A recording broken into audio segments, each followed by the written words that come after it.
The yard was thick with the scent of raw timber and damp earth, not the kind of smell that clung to clothes long after a man had left the factory gates.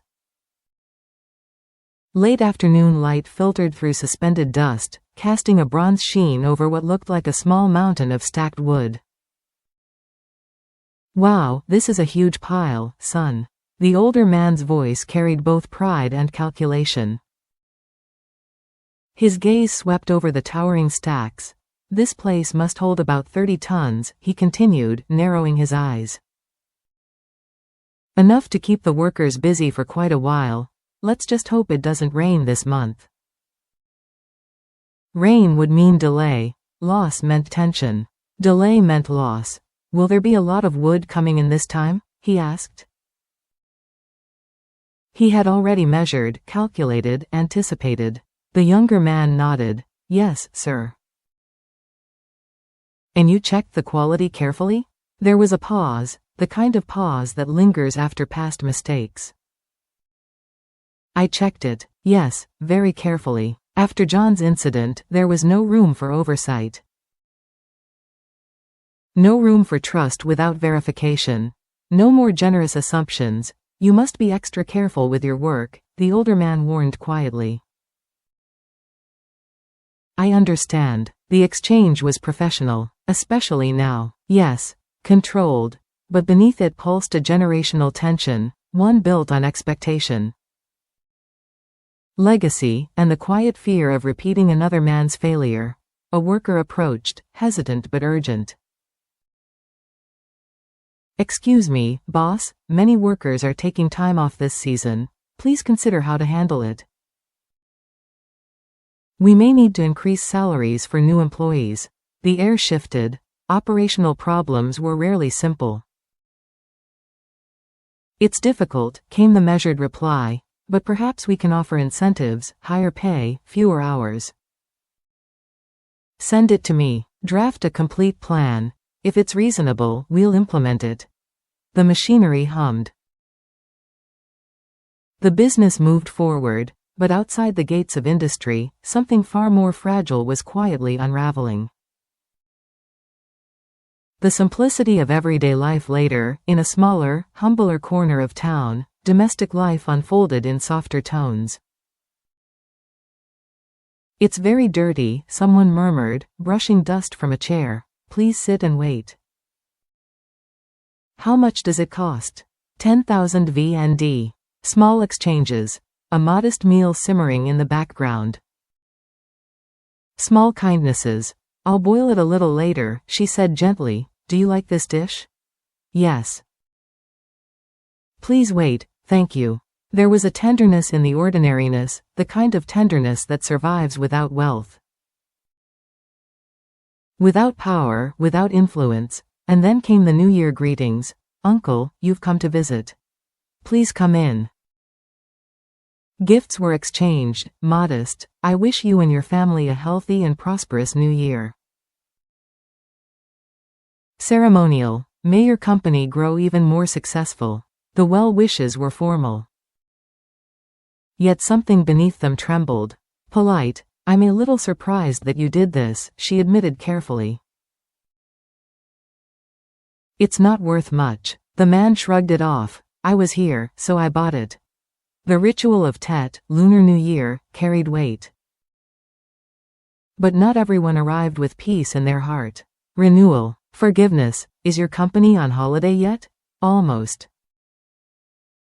And then the question that shifted everything. "Allow me to ask you something." His voice hardened. "I am determined not to give up on James." Silence fell like a curtain. "I've answered your question many times," she said firmly. "I don't want to repeat it again." And then the wound reopened. "You left me for a rich man long ago," he snapped. "Your daughter is poor. Now my son is rich. I will never let your daughter be with my son." It wasn't just pride speaking, it was humiliation preserved in amber. "I will never forget this grudge." The air thickened. "James will come here to take Diep's hair for testing," he declared. A threat? A warning? A prediction? "I'll leave now. And just like that, the door closed, but the damage remained.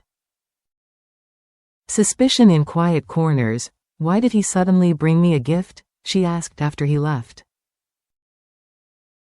He usually hates me. Suspicion blooms fastest in silence. Later, when James appeared, he carried calm, but also curiosity.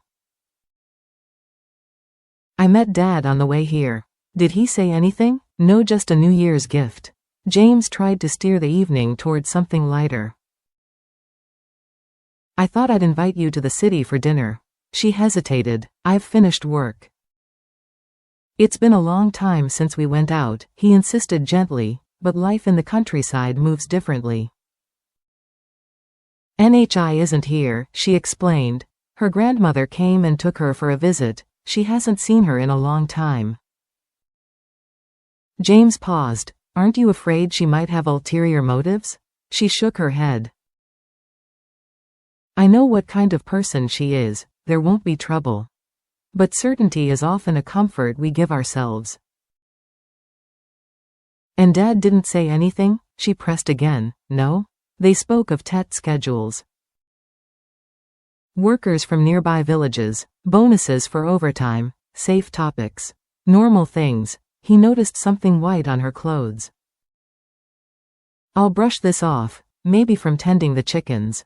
She laughed softly. Soon, they prepared to leave for dinner. Wait, she said. Let me check on the chickens first. Ordinary, except it wasn't. Harmless. The symbolism of hair. There will probably be a lot of hair on the bed. Someone remarked casually. Hair falls more when you sleep. James looked closer. Why is Diep's hair so short? It must be broken. Broken, or a clue? In some stories, hair is nothing. A simple explanation. In others, it is evidence. The earlier threat echoed in his mind. James will come here to take Diep's hair for testing.